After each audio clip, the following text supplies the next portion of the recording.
When I first mooted the idea of a global fund, in fact, I called it a war chest.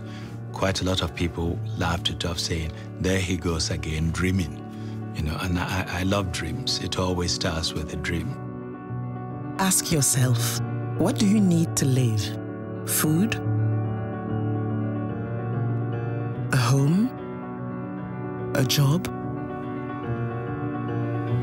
Your family? Love? And health? Without health, the others are not enough. It's one thing we all have in common. If we are in the same boat, then a hole at one end of the boat puts all of us at risk. Around the world, AIDS, tuberculosis and malaria kill millions of people each year and handicap the development of entire nations. These diseases are not invincible, far from it. But to fight them, it takes commitment, the right strategies, money and leadership. The creation of the Global Fund was one of the kindest, most important things that happened to help improve people's lives. The treatment, whether it's for tuberculosis or AIDS or malaria, is saving lives, and that has a catalytic effect on allowing the community to take care of itself. In 2002, the Global Fund to Fight AIDS, Tuberculosis and Malaria was founded to bring massive amounts of new funding to the fight against these three diseases. There's truly an era prior to the Global Fund and an era after the Global Fund. When it comes to AIDS, in 2001, 2002, there was barely anyone on treatment in the developing world. Today, it is over 4 million people who access antiretroviral treatment, the life-saving therapy for AIDS. 2/3 of all international funding to fight TB and malaria, and nearly a quarter of the money used to fight AIDS, is now being channeled through the Global Fund. I think it's fantastic to see how money provided by donors turns into real help, real medicine, and save the life of real people. Through the Global Fund to Fight AIDS, Tuberculosis and Malaria, over 3,500 lives are saved every day. That's 1.3 million people every year. We can win the fight against these diseases. It's just a matter of galvanizing the funding and getting the political will to achieve this. Today, hundreds of thousands of health workers around the world are dedicating their work to saving lives with resources channeled through the Global Fund.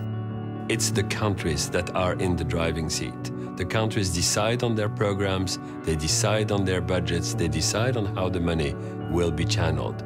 What we ask in return are the results. The Global Fund is flexible. It doesn't make one-size-fits-all recommendations. The fund's focus on results has really helped drive progress towards the Millennium Development Goals. While making sure that donor resources are being put to good use, the Global Fund is also strengthening ways in which partners can work together to fight diseases.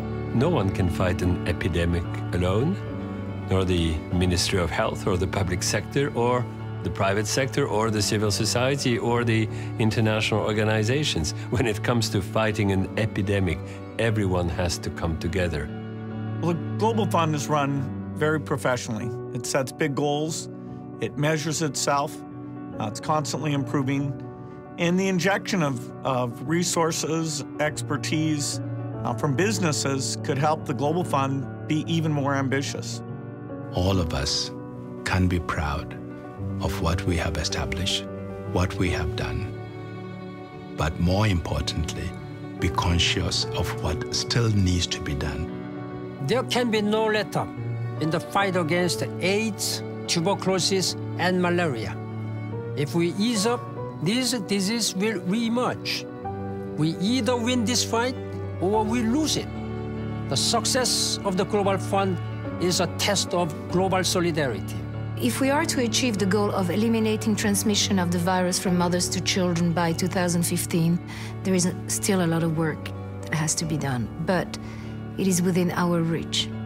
We can turn the tide on TB and ensuring that we've halted and begun to reverse the incidence of TB by providing access to treatment to those who need it. We also have the opportunity to end malaria deaths. Just like HIV/AIDS and TB, we have the tools needed to prevent and treat malaria. Death by a mosquito bite, no. Not in the 21st century, we're not having that. These are very big and very bold and ambitious goals, but they're absolutely achievable.